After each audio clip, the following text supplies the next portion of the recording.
بسم اللہ الرحمن الرحیم الحمدللہ۔ آج کی تراویح میں 100واں پارہ تلاوت کیا گیا ہے، 11واں پارہ مکمل اور 12واں پارہ شروع کا پو تلاوت کیا گیا ہے۔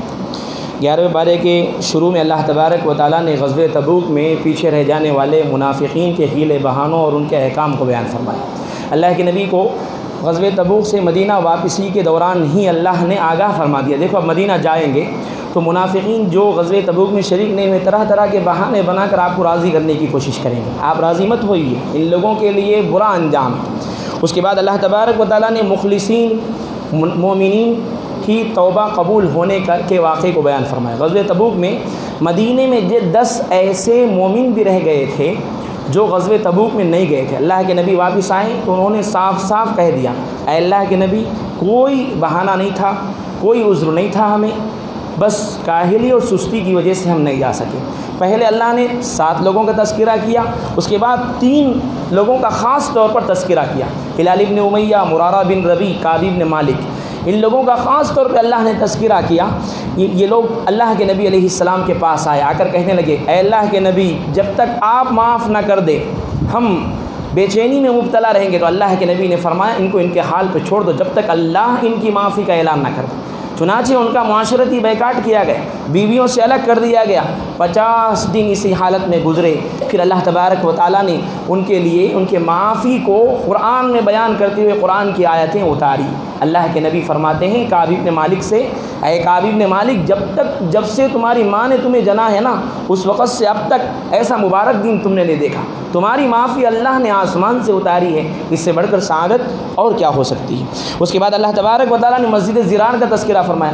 نبی علیہ السلام غزوہ تبوک میں جانے سے پہلے منافقین نے مسجد قباء کے قریب میں ایک مسجد بنائی، مسجد قباء، مسجد زرار۔ وہ منافقین نے اس لیے بنائی تھی تاکہ مسلمانوں کو نقصان پہنچائے اور اللہ اور اس کے رسول کے دشمنوں کو ٹھکانہ دیا جائے اور وہاں پر مسلمانوں کے خلاف محاذ بنایا جائے۔ اللہ کے نبی سے غزوہ تبوک میں جانے سے پہلے انہوں نے درخواست کی، آپ اس مسجد کا افتتاح کیجیے، نماز پڑھ کر برکت حاصل ہو جائیں گی۔ اللہ کے نبی نے کہا غزوے سے آنے کے بعد پڑھیں گے۔ غزوے سے اللہ کے نبی واپس آ رہے ہیں غزوہ تبوک سے، راستے میں اللہ تعالیٰ نے اس مسجد کی حقیقت کو بیان فرما دیا۔ یہ مسجد نہیں ہے بلکہ یہ مسلمانوں کے خلاف پروپیگنڈا کرنے، مسلمانوں کے خلاف سازشوں کے تانے بانے بننے کا مرکز ہے، لہذا اللہ کے نبی اس میں آپ مت جائیے، مت نماز ادا کیجیے۔ اللہ کے نبی نے 2 صحابہ کو بھیجا، 2 صحابہ نے اس مسجد کو گرا دیا، منہدم کر دیا مسجد زرار کو۔ اس کے بعد اللہ تبارک و تعالیٰ نے اس کے مقابلے میں مسجد قباء کی تعریف فرمائی، قباء کے رہنے والوں کی تعریف۔ مسجد قباء وہ ہے جس کو تقوی پر بنایا گیا ہے اور جس کی بنیاد اللہ کی خوشنودی پر رکھی گئی ہے۔ مکے سے مدینے کی طرف ہجرت کرتے ہوئے اللہ کے نبی چند دن قباء کی بستی میں ٹھہرے تھے، اللہ کے نبی نے مسجد قباء کی بنیاد رکھی اور وہاں کے لوگوں کی اللہ نے تعریف فرمائی۔ ان ظاہری طور پر بھی وہ لوگ پاک رہتے ہیں اور باطنی طور پر بھی وہ لوگ پاک رہتے ہیں۔ اس کے بعد اللہ تبارک و تعالیٰ نے بیعت عقبہ کا ذکر فرمایا۔ اللہ کے نبی کو نبوت ملنے کے 13ویں سال حج کے زمانے میں مینا کی وادی میں اللہ کے نبی علیہ السلام نے مدینے سے آنے والے تیسرے وفد سے، جس میں تقریباً 70 مرد اور عورتیں شریک تھی، اللہ کے نبی نے جہاد پر بیعت کی، ایمان پر بیعت لی، اطاعت پر بیعت لی، اس بات پر بیعت لی کہ اسلام کی حمایت کریں گے، نبی علیہ السلام کی حفاظت کریں گے۔ اور اللہ نے فرمایا یہ مومن اور مومنات وہ ہیں جنہوں نے اپنے جانوں کو اللہ کی خدمت میں بیچ دیا ہے جنت کے بدلے میں۔ اس کے بعد اللہ کے نبی علیہ السلام کی صفات کو بیان کیا ہے۔ اے مسلمانوں، اے امت محمدیہ کے لوگوں، تم کو ایک ایسے نبی کا امتی بنایا گیا ہے جو انسانوں میں سے ہے، جو افضل ہے اور جن کی صفات یہ ہے کہ تمہاری تکلیف ان کو بے چین کر دیتی ہے، وہ تمہاری دنیا و آخرت میں کامیابی کے لیے فکر مند رہتے ہیں۔ آخر میں اللہ تعالیٰ نے ایک بہترین آیت اتاری، اللہ کے نبی سے فرمایا جب کبھی کفار و مشرکین آپ کو تکلیف پہنچائے تو کہو حسبی اللہ لا الہ الا ہو علیہ توکلت وہو رب العرش العظیم۔ یہ پڑھنے سے اے اللہ کے نبی آپ کا غم ہلکا ہوگا۔ امت کو بھی حکم دیا گیا صبح و شام جو اس آیت کو 7 مرتبہ پڑھے گا اس کے غم ختم ہو جائیں گے۔ اس کے بعد سورہ یونس شروع ہوتی ہے۔ اس صورت میں اللہ تبارک و تعالیٰ نے حضرت یونس علیہ السلام ان کی قوم کا واقعہ تفصیل سے بیان فرمایا، اس وجہ سے اس صورت کا نام سورہ یونس رکھا گیا ہے۔ بنیادی مضامین اس میں توحید، رسالت، آخرت کے بیان فرمایا۔ مشرکین کے ایک اعتراض کا جواب دیا۔ مشرکین ہمیشہ یہ اعتراض کرتے تھے نبی کے پاس کہ نبی اللہ نے آپ کو کیوں بنایا ہے، کسی انسان کو کیوں بنایا، فرشتے کو کیوں نہیں بنایا اللہ نے نبی۔ اللہ تعالیٰ نے فرمایا فرشتے کو نبی بناتے تو نبوت کا مقصد پورا نہیں ہوتا، فرشتے سے انسان بات نہیں کر سکتے، لہذا فرشتہ اللہ کے پیغامات کو انسان کے سامنے کیا سنا سکتا، اس وجہ سے اللہ نے انسانوں میں سے ہی افضل ترین مخلوق کو رسول بنایا، نبی بنایا، لہذا یہ انسانوں میں سے ہی ہے۔ اس کے بعد اللہ تبارک و تعالی حضرت یونس علیہ السلام اور ان کی قوم کا پہلے حضرت موسیٰ اور فرعون کا تذکرہ فرمایا۔ فرعون نے آخری وقت میں جب دریائے قلزم میں وولز کا لشکر ڈوب رہا تھا، عذاب کو دیکھ لیا تو کہنے لگا میں ایمان لایا اس رب پر جس پر موسیٰ اور بنی اسرائیل ایمان لائے، تو اللہ نے فرمایا اب وقت نکل گیا توبے کا، توبہ قبول نہیں ہوگی۔ اللہ نے فرمایا اے فرعون میں تجھے ہمیشہ کے لیے قیامت تک کے لیے تیرے جسم کو، بدن کو محفوظ رکھوں گا تاکہ آنے والے عبرت حاصل کریں۔ آج بھی فرعون کا جسم مصر کے میوزیم میں رکھا ہوا ہے، اس میں ممی لگائی گئی ہے، رکھا ہوا ہے، لوگوں کے لیے قیامت تک آنے والے انسانوں کے لیے عبرت بنا دیا گیا۔ اللہ تعالیٰ نے فرمایا توبہ کرنے کا ایک وقت ہوتا ہے، غرغرے کے حالت آ جانے کے بعد، موت کے فرشتے دکھ جانے کے بعد توبہ قبول نہیں ہوتی۔ اللہ نے اس کے مقابلے میں قوم یونس کا تذکرہ فرمایا۔ قوم یونس نے وقت سے پہلے توبہ کر لی، اللہ نے ان کی توبہ قبول فرما لی، پورا واقعہ اللہ نے بیان فرمایا۔ حضرت یونس علیہ السلام نینوا بستی کی جانب نبی بنا کر بھیجے گئے، اللہ کے رسول حضرت یونس نے ان کو ایک اللہ کی دعوت دی، انہوں نے انکار کیا، نہیں مانا، تو حضرت یونس علیہ السلام کو اللہ نے فرمایا ان کے اوپر عذاب آئے گا، لیکن اللہ نے یہ نہیں فرمایا تھا اب عذاب آ جائے گا، حضرت یونس سے یہ نہیں فرمایا تھا کہ آپ بستی سے نکل جائیے۔ حضرت یونس نے اجتہاد کر کے بستی سے نکل گئے اور نکل کے دریا راستے میں پڑتا تھا اور کشتی میں بیٹھ کر راستے سے دریا پار کرنا تھا، کشتی میں بیٹھ گئے حضرت یونس علیہ السلام۔ اب جیسے ہی کشتی والے نے بٹھا لیا اور کشتی بالکل سمندر کے بیچوں بیچ پہنچی، کشتی ہچکولے کھانے لگی، لڑکنے لگی، لوگوں نے کہا ہو نہ ہو ہماری کشتی میں کوئی غلام اپنے آقا سے بھاگ کر آ گیا ہے، قرآن اندازی کی گئی، حضرت یونس کا نام نکلا۔ کئی مرتبہ کشتی والے نہیں چاہتے تھے یونس کو سمندر میں پھینک دیں، لیکن بار بار قرآن اندازی کرنے کے باوجود بھی حضرت یونس کا ہی نام نکلا۔ حضرت یونس علیہ السلام نے خود کپڑے اتارے اور اپنے سمندر میں چھلانگ لگا دی۔ روایتوں میں آتا ہے اللہ تبارک و تعالیٰ نے سمندر کی ایک بڑی مچھلی کو حکم دیا یونس کو نگل لو، یونس کے جسم پر کوئی زخم بھی نہیں آنا چاہیے اور یونس کو نگلنا بھی نہیں۔ حضرت یونس کو مچھلی نے نگل لیا اور حضرت یونس علیہ السلام اس مچھلی کے پیٹ میں رات کی تاریکی میں، سمندر کی تاریکی میں، کئی تاریکیوں میں اللہ کو پکارتے ہیں لا الہ الا انت سبحانک انی کنت من الظالمین کے الفاظ سے۔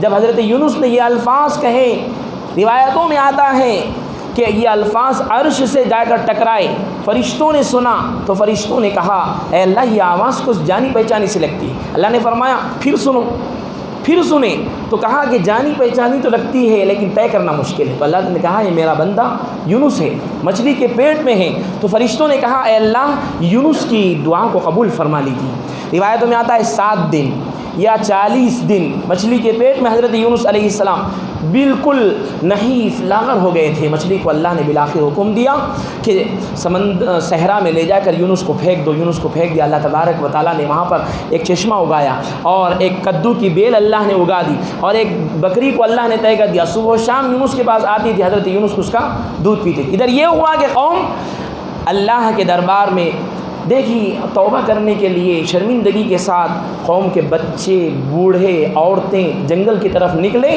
اور تضرع زاری کے ساتھ انہوں نے اللہ کو پکارا، اللہ نے ان کی توبہ قبول فرما لی۔ یہ واقعہ اللہ نے 11ویں پارے میں بیان فرمایا۔ اس کے بعد 12واں پارہ شروع ہوتا ہے۔ 12ویں پارے میں اللہ تبارک و تعالیٰ نے حضرت نوح علیہ السلام اور ان کی قوم کا واقعہ تفصیل سے بیان فرمایا۔ حضرت نوح علیہ السلام حضرت آدم کے بعد دوسرے نبی ہیں، اپنی قوم کی طرف نبی بنا کر بھیجے گئے، رسول بنا کر بھیجے گئے۔ 950 سال تک قوم کو ایک اللہ کی وحدانیت کی طرف بلاتے رہے، قوم نہیں مانی، ماننے کے بجائے حضرت نوح علیہ السلام کو اتنا مارتے، اتنا پیٹتے کہ معلوم یہ ہوتا کہ نوح علیہ السلام کی جان نکل گئی، کپڑے میں لپیٹ کر مکان میں لے جا کر پھینک دیتے۔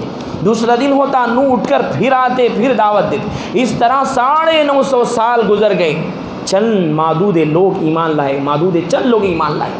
اللہ تعالیٰ نے کہا حضرت نوح علیہ السلام سے اب جتنے لوگ ایمان لا لیے اس کے علاوہ لوگ ایمان نہیں لائیں گے، لہٰذا ایسا کرو ان کے اوپر عذاب آنے والا ہے، عذاب سے بچنے کے لیے آپ کشتی کو تیار کرو، کشتی کو بناؤ۔ حضرت نوح علیہ السلام کشتی کو بنائیں، مکمل 100 سال کی محنت کے بعد کشتی تیار ہوئی۔ کشتی 80 گز لمبی 50 گز چوڑی تھی۔